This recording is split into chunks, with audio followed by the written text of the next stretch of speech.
आदाब नाजरीन, INE today news में आपका खैर मकदम करते हैं। आइए देखते हैं ये तफसीलात।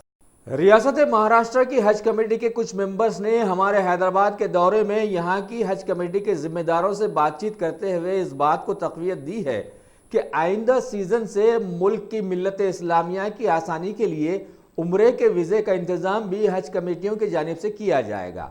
मौजूदा माहौल में प्राइवेट ट्रैवल्स के लोग उम्रे की ट्रिप के लिए हज़ारों रुपए चार्ज करते आए हैं। शायद इसमें अब बहुत कमी वाक़ई हो जाएगी। हज कमेटी के जरिए उम्रे की सआदत हासिल करने वालों के लिए न सिर्फ चार्जेस कम हो जाएंगे बल्कि उनकी निगरानी भी हज कमेटी के जिम्मेदारों की निगरानी में आ जाएगी, जिस तरह से आज़मीन हज की होती है। इस बात को कहते हुए कि प्रधानमंत्री मोदी जी के नेतृत्व में एक इतिहास रच गया है। जिस प्रकार से एक नारा है, मोदी है तो मुमकिन है, माननीय मोदी जी ने इस बार 25,000 का कोटा बढ़ाया और बढ़े हुए कोटे के जरिए इस बार 2 लाख लोग भारत से हज यात्रा पर जाने वाले हैं, जो कि दुनिया का दूसरा नंबर है। पहले नंबर पर इंडोनेशिया के हाजी जाते हैं, उनकी संख्या 2,10,000 है। अभी इस बार 2 लाख भारत से लोग हज पर जाने वाले हैं। ये यकीनन बहुत बड़ा काम है। लेकिन थोड़ी सी मुझे इस बात में एक दुख भी हुआ। मैं आपके माध्यम से माननीय मोदी जी से गुजारिश करूंगा कि मोदी जी आपके माध्यम से जो 25,000 का कोटा बढ़ा, उसका पूरा लाभ हज कमेटी को नहीं हो पा रहा है। उसमें 10,000 का कोटा प्राइवेट टूर्स के पास जाने से आज भी हमारी जो प्रतीक्षा की सूची है, वेटिंग लिस्ट है, वो बहुत बड़ा बना हुआ है। ये पूरा का पूरा कोटा हज कमेटी को दिया जाए, जिससे जनवरी से जो लोग वेटिंग पे हैं, जनवरी में लोग फॉर्म भरते हैं, तब से लोग उम्मीद पर रहते हैं कि मैं हज पर जाऊंगा, इस बार मुझे हज पर जाने का मौका मिलेगा। रोज़ अल्लाह पाक से लोग दुआ करते हैं, अपनी तैयारी करते हैं, हज पे जाने की ट्रेनिंग लेते हैं।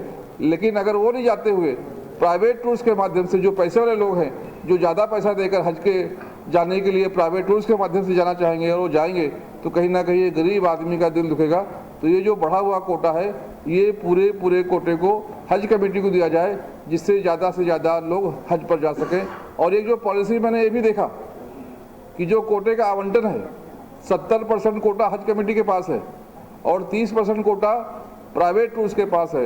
यानी कि एक बड़ा हिस्सा व्यापार के लिए दिया जा रहा है, जिससे लोग पैसे के माध्यम से हज पर जाते हैं। जो पहली बार कोशिश करते हैं, पहली बार चले जाते हैं, लेकिन हज कमेटी ऑफ इंडिया का कोटा कम होने से गरीब आदमी 5 साल 6 साल फॉर्म भरता है, लेकिन उसका नंबर नहीं लग पाता।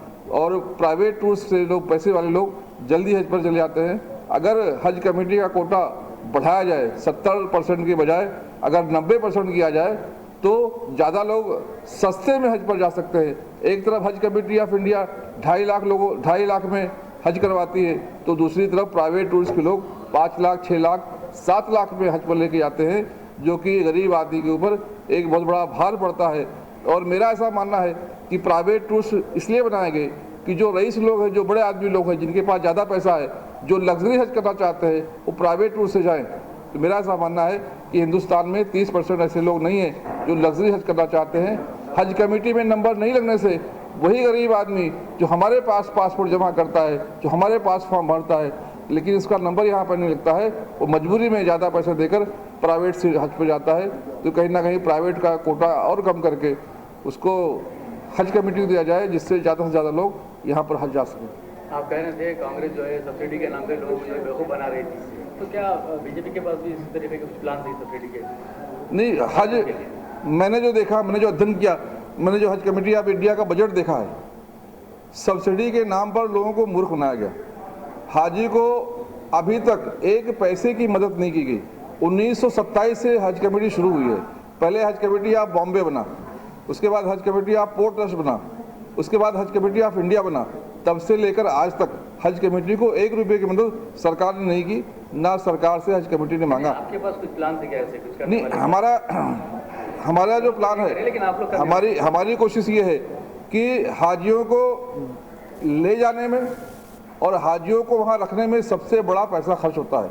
लगभग मैंने देखा है 1200 करोड़ रुपया हाजियों को ले जाने में एयर फेयर का देना पड़ता है, और लगभग 1100-1200 करोड़ रुपया वहाँ पर लोगों को स्टे करवाने लगता है। अगर वहाँ स्टे करवाने के लिए जो हम लोग होटल किराए से लेते हैं, अगर हज कमेटी ऑफ इंडिया वहाँ पर अपनी कोई निजी व्यवस्था करे, एक लॉन्ग टर्म की लीज पर वहाँ पर हम रहने की व्यवस्था करें, तो मुझे लगता है कि जो व्यवस्था है वो हिंदुस्तानी पैटर्न की हो सकती है। जैसा कि मैंने बताया कि जो हमारे हाजी हिंदुस्तान से जाते हैं तो हिंदुस्तानियों को इंडियन टॉयलेट की आदत होती है।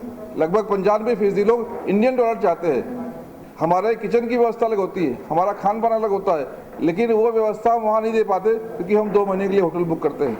वहाँ लोगों को सबसे बड़ा प्रॉब्लम टॉयलेट का होता है। तो अगर हम लॉन्ग टर्म पर बिल्डिंगें लें तो बिल्डिंगें सस्ती भी होंगी, वहाँ का इन्वायरमेंट हम अपने हिंदुस्तानी के तरीके से कर सकते, वहाँ का देख रेख हम लोग कर सकते और कहीं ना कहीं वो हमको सस्ता भी पड़ेगा। आने वाले समय में जो पानी का जहाज प्लान किया जा रहा है तो कहीं ना कहीं यात्रा भी सस्ता होगा। इनके माध्यम से हम यात्रा सुरक्षित भी कर सकते हैं, सस्ता भी कर सकते हैं और उनको फ़ायदा भी पहुँचा सकते हैं।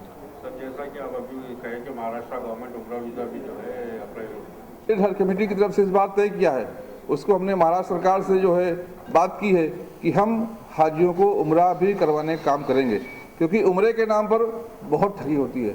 आप देखेंगे हर शहर में हर महीने एक स्टोरी बनती है कि वो 500 उम्रे करने वालों को पैसा लेकर भाग गया, वो 1000 लोगों का पैसा लेकर भाग गया, वो 200 लोगों को लेकर पैसा भाग गया। उसकी वजह ये है क्योंकि अभी लोग सिर्फ प्राइवेट से ही उम्रे पर जा सकते हैं, गवर्नमेंट ने इसके लिए कोई व्यवस्था नहीं की है।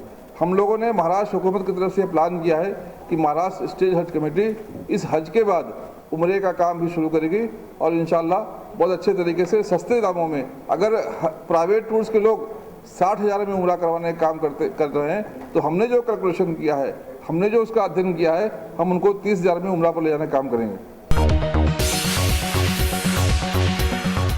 गाजी kidney centre and multi speciality hospital गुर्दे और बवासीर के इलाज का 40 साल मशहूर हॉस्पिटल, जहां हजारों पेशेंट्स क्योर हो चुके हैं। Doctor Husaini international national award winner और दूसरे डॉक्टर्स और लेडी डॉक्टर्स की जेर खिदमत गुर्दे के तमाम अमराज का मुकम्मल ट्रीटमेंट किया जा रहा है। गुर्दे फेल हो चुके हों, डायलिसिस करवा रहे हों, याद रखिए डायलिसिस कोई इलाज नहीं, इससे 1% भी गुर्दे रिकवर नहीं होते। हाँ, डायलिसिस टेम्पररी रिलीफ दे सकता है, लेकिन हमारे ट्रीटमेंट से गुर्दे फिर से फंक्शन में आ सकते हैं। गुर्दे श्रिंक हो गए हों या सिस्ट हो, गुर्दे की पथरी हो, कैसी भी गुर्दे की तकलीफ हो या पाइल्स यानी बवासीर, चाहे ब्लीडिंग हो या कोम, बगैर ऑपरेशन मुकम्मल क्योर ट्रीटमेंट का एक ही centre, Ghazi kidney centre, DLRL main road opposite Vikas high school, Chandrayangutta, Hyderabad. Cell 9966930824 या 9391326261।